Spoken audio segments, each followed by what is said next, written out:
Puji Tuhan dan salam sejahtera bagi kita semua. Bersyukur kepada Tuhan untuk kasih setia-Nya dalam setiap kehidupan kita. Saat ini kita akan kembali belajar pendidikan agama Kristen. Sebelum kita memulai pelajaran hari ini, saya harap semua murid ambil waktu untuk berdoa bersyukur kepada Tuhan terlebih dahulu. Kita mulai pelajaran hari ini. Saat ini kita berada di semester 1 di bab yang kelima dengan tema Roh Kudus penopang hidup orang beriman. Hal pertama, kita akan membahas tentang Roh Kudus sebagai pribadi ketiga dari Tritunggal. Dalam teologi Kristen, Roh Kudus diakui sebagai pribadi yang ketiga dari Tritunggal setelah Allah Bapa dan Allah Anak. Ketiga pribadi ini bekerja bersama-sama dan saling mendukung dan saling mengisi. Gereja-gereja memiliki pemahaman yang berbeda-beda. Di kalangan gereja tertentu, peranan Roh Kudus dan karunia-karunia-Nya sangat ditekankan. Misalnya, karunia untuk menyembuhkan, karunia untuk bernubuat, karunia berbahasa roh, dan lain sebagainya. Sementara itu, di kalangan gereja lainnya, Roh Kudus sepertinya kurang mendapat penekanan yang cukup besar. Ini sebetulnya bukanlah sebuah masalah yang baru muncul akhir-akhir ini. Di masa gereja perdana, masalah ini sudah muncul. Khususnya ketika jemaat Korintus muncul kelompok-kelompok yang juga sangat menekankan karunia-karunia seperti itu. Rasul Paulus memberi nasihat bahwa ada 3 hal yang paling utama bagi orang Kristen, yaitu iman, pengharapan, dan kasih. Dan yang paling besar di antaranya adalah kasih. Jadi, janganlah kita mempertengkarkan masalah itu, tetapi kita harus mengutamakan apa yang terpenting bagi kita, yaitu iman, pengharapan, dan kasih.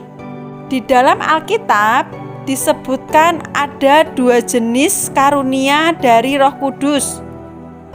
Yang pertama, karunia yang menguduskan. Karunia yang menguduskan yaitu karunia untuk menguduskan mereka yang menerimanya. Karunia-karunia yang menguduskan ada 6, yaitu hikmat, pengertian, nasihat, keperkasaan, pengenalan, dan takut akan Tuhan. Yang kedua, karismata.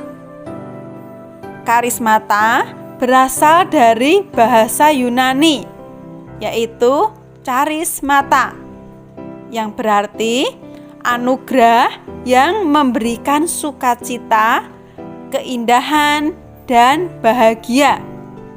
Dalam 1 Korintus 12 ayat yang ke-6 sampai 11 menekankan ada 9 karismata atau anugerah, yaitu karunia berkata-kata dengan hikmat, karunia berkata-kata dengan pengetahuan, iman, karunia untuk menyembuhkan, karunia untuk mengadakan mujizat, karunia untuk bernubuat, karunia untuk membedakan bermacam-macam roh,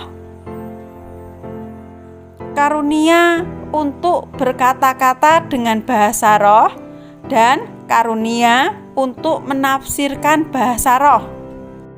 Dalam Roma 12 ayat yang ke-6 sampai 8 disebutkan karunia-karunia yang lain, yaitu karunia melayani, karunia mengajar, dan karunia menasehati. Dari gambaran di atas, kita dapat menyimpulkan bahwa Roh Kudus bekerja dengan cara yang berbeda-beda, dan setiap jemaat juga menerima karunia-karunia yang berbeda-beda. Dari semua karunia itu, Rasul Paulus menjelaskan bahwa ada 3 hal yang paling utama, yaitu iman, pengharapan, dan kasih. Jadi sangat jelas yang harus menjadi ciri yang paling menonjol dalam kehidupan gereja adalah kasih. Hal kedua, kita akan membahas tentang Tuhan Yesus menjanjikan Roh Kudus yang menguatkan. Roh Allah telah sejak lama bekerja di dalam kehidupan manusia.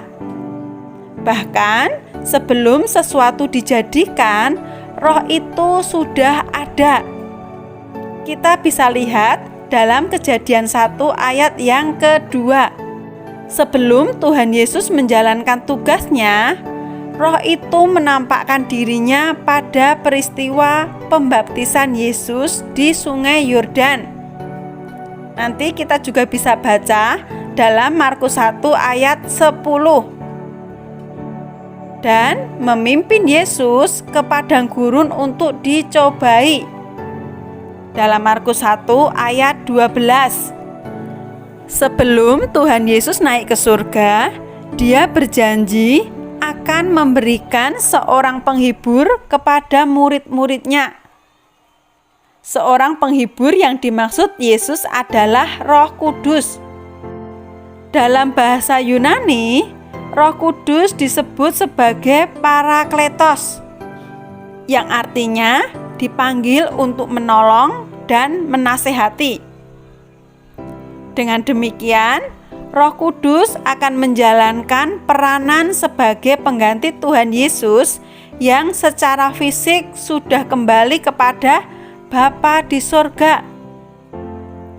Sejak awal gereja terbentuk, sejak murid-murid Tuhan Yesus mendapatkan pencurahan Roh Kudus, mereka memperoleh kekuatan yang luar biasa yang memungkinkan mereka berdiri tegak tanpa takut di Yerusalem dan berbicara kepada orang banyak tentang Yesus.